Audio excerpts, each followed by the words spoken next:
petits padawans de la cuisine, on se retrouve aujourd'hui pour une nouvelle recette en vidéo et on va réaliser des dinner rolls, les petits pains américains très connus là-bas qui sont mangés avec tout. Donc pour réaliser cette recette, nous aurons besoin de 500 g de farine que j'ai mis dans la cuve de mon robot. Je vais y mettre une cuillère à café de sel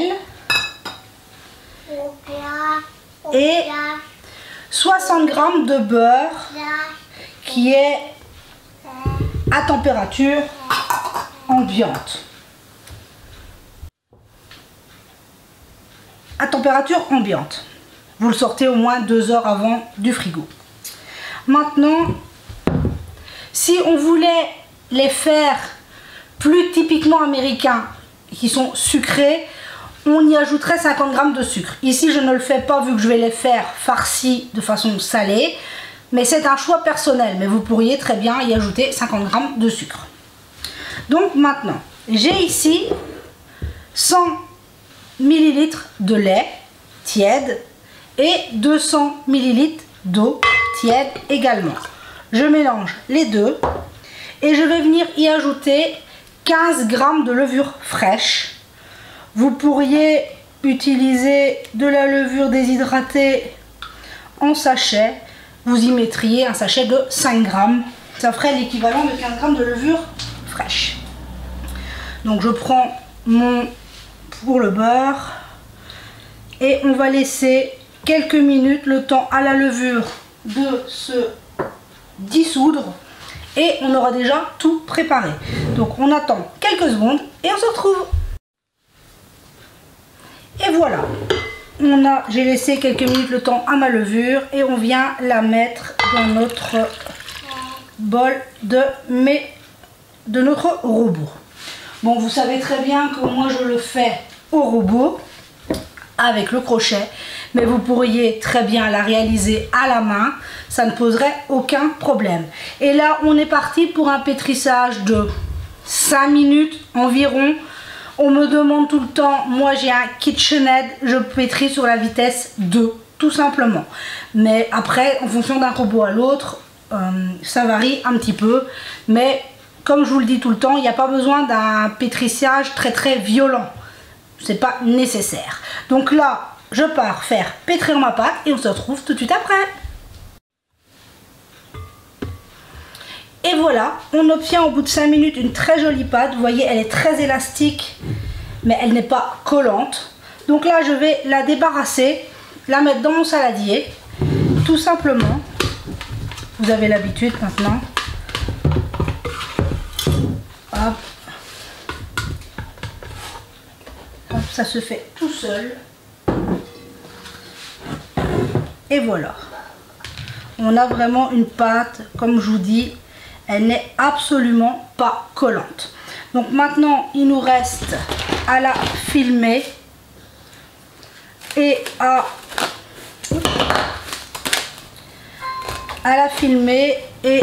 à la laisser pousser, tout simplement.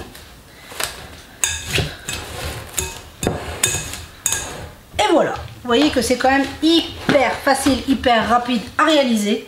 Là, on est parti pour une pousse d'environ une demi-heure, 3/4 d'heure, tout dépend de la chaleur que vous avez à la maison, mais c'est quand même des pousses très rapides. Donc là, on laisse lever notre pâte et on se retrouve tout de suite après. Et voilà, j'ai laissé ma pâte lever 35 minutes, on voit qu'elle a bien doublé, c'est ce qu'on veut. Maintenant, on va la récupérer pour la portionner. On la récupère tout simplement de notre saladier. Oups, sans cogner le saladier.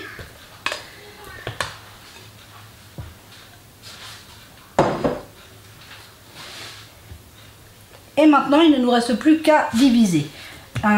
Ce pain, moi, je vais le mettre dans un plat rectangulaire que j'ai beurré. C'est un plat à gratin tout simplement. J'ai pas de plat attitré, on va dire.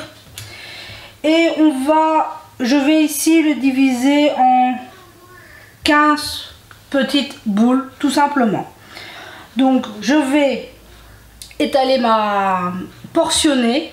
Donc vous savez maintenant, je vais diviser en deux, ce sera plus simple. Hop, on vient, vous voyez, elle se travaille très très bien, elle n'est absolument pas collante.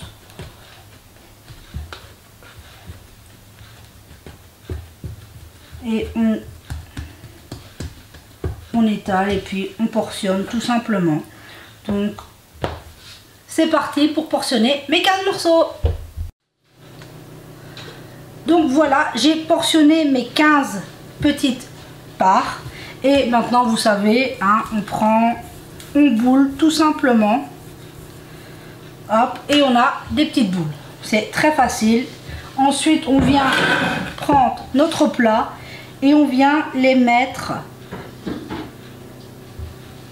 Moi je vais faire 3 par 5. Mais après, en fonction de votre plat, vous les disposerez comme vous le voulez. N'oubliez pas qu'ils vont gonfler, donc il faut quand même leur laisser un petit peu de place. Donc là, je continue mes petites boules et on se retrouve une fois que mon plat est terminé.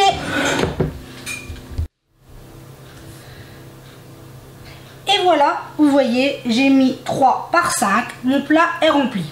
Moi, ici, j'ai utilisé un moule à gratin beurré.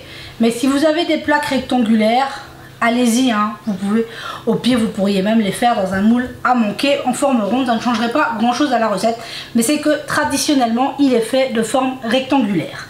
Donc là maintenant tout simplement notre plat est prêt, il ne nous reste plus qu'à le laisser pousser une deuxième fois pour 30 à 45 minutes, un petit peu en fonction des températures qu'il fait chez vous, en fonction s'il fait chaud ou s'il fait un peu plus froid.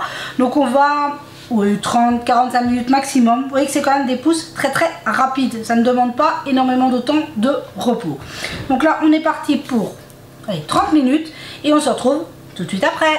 Ah oui, et un détail avant de couper, c'est que pendant la deuxième pousse, on va préchauffer notre four.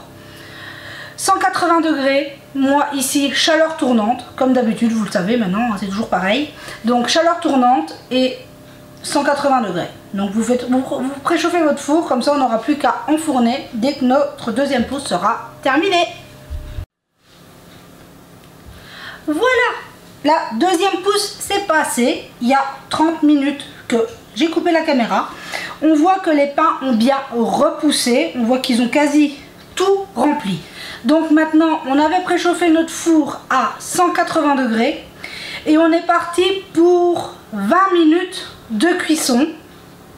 Mais comme je vous dis tout le temps, en fonction des fours, il faut parfois un peu moins ou un peu plus de temps. Il y a des fours qui chauffent plus qu'un que l'autre. Donc on est parti pour 20 minutes à 180 degrés, chaleur tournante. Et je mets ma grille au milieu du four. Donc on se retrouve une fois qu'ils sont cuits. Et voilà mes petits padawans, 20 minutes de cuisson, excusez-moi. Ici, ils sont plus blancs. Forcément, rappelez-vous, je n'ai pas sucré ma recette. Donc, le sucre fait toujours colorer plus les petits pains. Maintenant, c'est un choix. On pourrait prendre 15 grammes de beurre et venir les badigeonner. C'est un choix. Du beurre à l'ail, du beurre avec du persil, ce qu'on veut.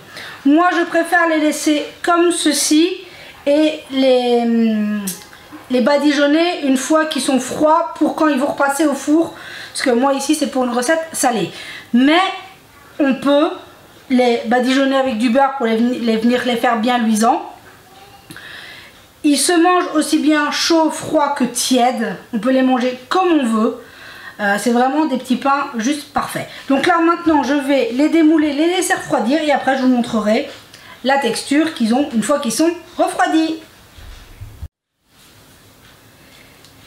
Et voilà, mes pains sont démoulés et ils sont tièdes. J'en ai pris un, regardez-moi comment c'est moelleux. C'est juste un petit nuage. Je vais vous le couper pour vous montrer la texture. Regardez-moi ça. C'est juste merveilleux. C'est des petits pains qui peuvent se manger Hop, j'ai mis des miettes partout, c'est pas grave, on nettoiera après. C'est des petits pains qui peuvent se manger froid en sandwich, farci, comme ici je vais le faire moi pour le repas. Si vous voulez que je vous partage une recette un peu pour vous montrer comment on farcit ce genre de pain, vous me le dites, je vous partagerai. Ça se mange donc comme je vous dis en sandwich, chaud, garni. Ça peut être tiède, ça peut aussi servir un plat en sauce pour venir saucer, c'est juste parfait. C'est les petits pains vraiment que aux États-Unis ils mangent tout le temps. Moi c'est des petits pains que j'adore faire pour les faire farcis, pour des petits repas sympas. On se prend pas la tête, on les prépare, les pousses sont très rapides, on les coupe, on les farcit. Hop, ça part au four une demi-heure et on a à manger convivial. On prend des petits pains et on mange avec une petite salade, c'est parfait. Donc vous voyez que c'est vraiment très facile de réaliser du pain maison. Donc sur ce, j'espère que tout va bien pour vous, que cette recette vous aura plu. Ça y est, on est à la rentrée.